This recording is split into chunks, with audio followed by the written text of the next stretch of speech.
मेरे 12th NEET JEE की तैयारी करने वाले बच्चों, आज हम आपके साथ एनसीईआरटी की ऑर्गेनिक केमिस्ट्री का chapter 2 alcohol, ether and phenol का नेक्स्ट वीडियो शेयर कर रहे हैं।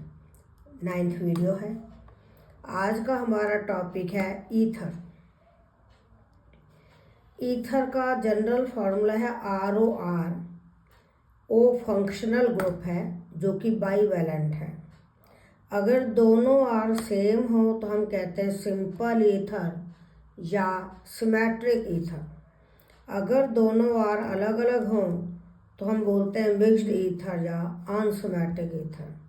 ईथर का नॉमेनक्लेचर हमने इस चैप्टर के फर्स्ट वीडियो में भी लिया था और अलग से भी हमने नॉमेनक्लेचर ऑफ ईथर के नाम से एक वीडियो शेयर किया हुआ है। आप प्लेलिस्ट में जाकर देख लेना। प्लेलिस्ट में आपको ऑर्गेनिक केमिस्ट्री के नाम से अब मेरे वीडियो दिखेंगे। चैप्टर 1 के अलग हैं, चैप्टर 2 के अलग हैं और कुछ इम्पॉर्टेंट टॉपिक से वीडियो अलग हैं और एक नॉमेनक्लेचर के नाम से भी वीडियो बने हुए हैं। वो ऑर्गेनिक नॉमेनक्लेचर के नाम से प्लेलिस्ट बनी हुई है, तो आप इनके नाम वहाँ देख लेना। कॉमन नेम हम डाई अल्काइल ईथर बोलते हैं अगर दोनों R सेम हो। अगर डिफरेंट हो तो हम इनको अल्फ़ाबेटिकल ऑर्डर में लिखते हैं। IUPAC नेम में हम एल्कोक्सी एल्केन बोलते हैं।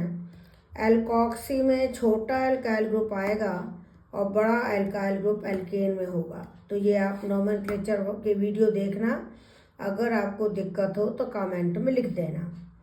अब हम लेंगे ईथर बनाने की methods. Preparation of ether. Ether बनाने की पहली मेथड है Williamson's ether synthesis. Very very important है ये Williamson's ether synthesis. Williamson scientist का नाम है। ईथर सिंथेसिस, हम ईथर बनाते हैं। इसमें देखिए अल्काइल हैलाइड की रिएक्शन कराते हैं सोडियम एल्कोक्साइड RONA के साथ। Na और X निकल जाएगा, ईथर बनेगा।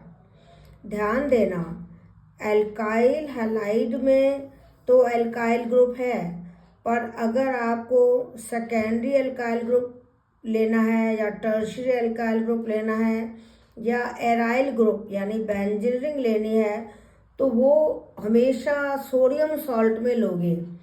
एल्काइल हैलाइड में केवल प्राइमरी अल्काइल ग्रुप लेना।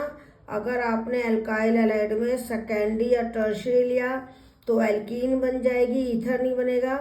और अगर आपने यहाँ बेंजीन रिंग लिया अल्काइल हैलाइड में तो अल्काइल हैलाइड की जगह अगर आपने बेंजीन रिंग वाला क्लोराइड लिया, क्लोरोबेंजीन, तो वो रिएक्शन नहीं करेगा क्योंकि इसमें रेजोनेंस के कारण कार्बन क्लोरीन बॉन्ड में डबल बॉन्ड करैक्टर आ जाता है।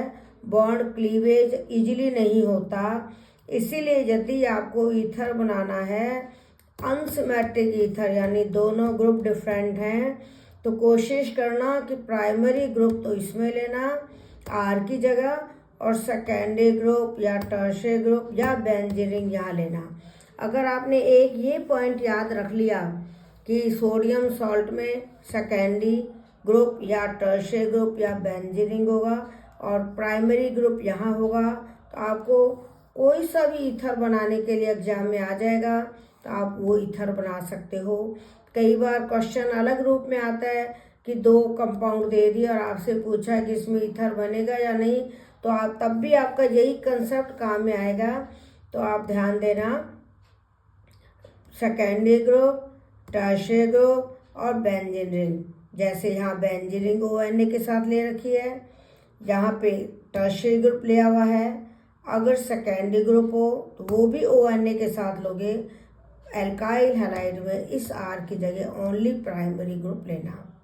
तो ये एग्जाम्पल हमने आपको दे रखे हैं। इसमें बेंजीन रिंग पर OCH3 आएगा, इसको एनिसॉल बोलते हैं। इसमें बेंजीन रिंग पर OC2 है, फेनिटॉल बोलते हैं। तो ये एरोमेटिक ईथर हैं। तो आप इस मेथड से एरोमेटिक ईथर भी बना सकते हो, एलिफेटिक ईथर भी बना सकते हो। प्राइमरी एल्काइल ग्रुप वाला भी बना सकते हो, सेकेंडरी एल्काइल ग्रुप वाला भी बना सकते हो, टर्शियरी एल्काइल ग्रुप वाला भी बना सकते हो। बस ध्यान क्या रखना है कि इसमें तो सेकेंडरी, टर्शियरी ग्रुप और बेंजीन आएगा, इसमें प्राइमरी आएगा। और अगर दोनों प्राइमरी हैं तो छोटा ग्रुप यहाँ लेना, बड़ा यहाँ लेना। ये मेथड क्लियर हो गई। वेरी वेरी इंपॉर्टेंट मेथड है।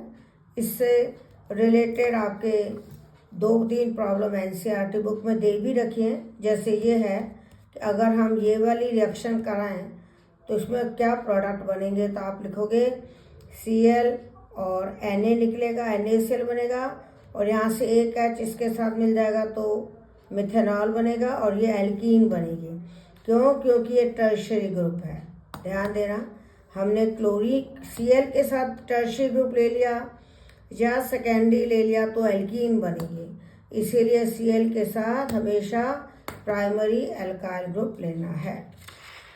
अगर Cl के साथ बेंजीन लिया तो भी ईथर नहीं बनेगा, क्योंकि Cl वाला जो बॉन्ड है उसमें रेजोनेंस के कारण डबल बॉन्ड कैरेक्टर होता है, बॉन्ड इजीली टूटता नहीं है।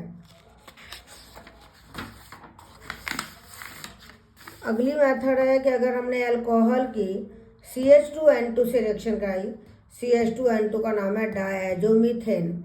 डायएजो बोलते हैं 2 नाइट्रोजन के लिए, मीथेन बोलते हैं CH2 के लिए। तो H और CH2 मिल जाएंगे, N2 अलग हो जाएगा। अगर हम अल्काइल हैलाइड की ड्राई Ag2O से रिएक्शन कराएं तो Ag और Br निकल जाएंगे, ईथर बन जाएगा। अगर हम गिरगनार्ड रीजेंट लें, गिरगनार्ड रीजेंट का भी हमने एक वीडियो शेयर किया हुआ है। गिरगनार्ड रीजेंट की अगर इससे रिएक्शन कराते हैं क्लोरो ईथर से तो MgX और Cl निकल जाएगा, बड़ा ईथर बन जाएगा। अल्कोहल की डाईमिथाइल सल्फेट से रिएक्शन कराएं, H की जगह मिथाइल आ जाएगा और मिथाइल हाइड्रोजन सल्फेट बनेगा। ये मिथाइलेटिंग एजेंट कहलाता है। इसमें अल्कोहल का मिथाइलेशन हो गया। तो ये रिएक्शन अल्कोहल के चैप्टर में आ चुकी है, ये गिरगनार्ड रीजेंट में आ चुकी है, ये हेलो एल्केन यानी चैप्टर 1 में आ चुकी है, और ये अल्कोहल वाले में आ चुकी है। अगली मेथड है Williamson's continuous etherification. Williamson's continuous ether, वहाँ बोला था विलियमसन ईथर सिंथेसिस, यहाँ बोल रहे हैं विलियमसन्स कंटिन्यूअस इथरिफिकेशन। इसमें हम अल्कोहल की कंसनट्रेट H2SO4 से रिएक्शन कराएंगे। पहले 100 डिग्री पर ये बनेगा इथाइल हाइड्रोजन सल्फेट, फिर 140 डिग्री पर इथेनॉल से रिएक्शन करके ये बनाएगा डाई इथाइल ईथर। ध्यान देना, यदि आपने इसमें टेम्परेचर 170 ले लिया तो ईथर नहीं बनेगा, एल्कीन बनेगा। इसमें मैकेनिज्म देखो कि अल्कोहल पर पहले प्रोटॉन अटैक करता है जो सल्फ्यूरिक एसिड से मिलता है, प्रोटोनेटेड अल्कोहल बनता है। ये स्लो स्टेप में कार्बोकैटायन और वाटर बना देता है, फिर कार्बोकैटायन पर नेक्स्ट अल्कोहल मॉलिक्यूल अटैक करेगा, तो ये हो गया। अब इसमें से प्रोटॉन निकलेगा।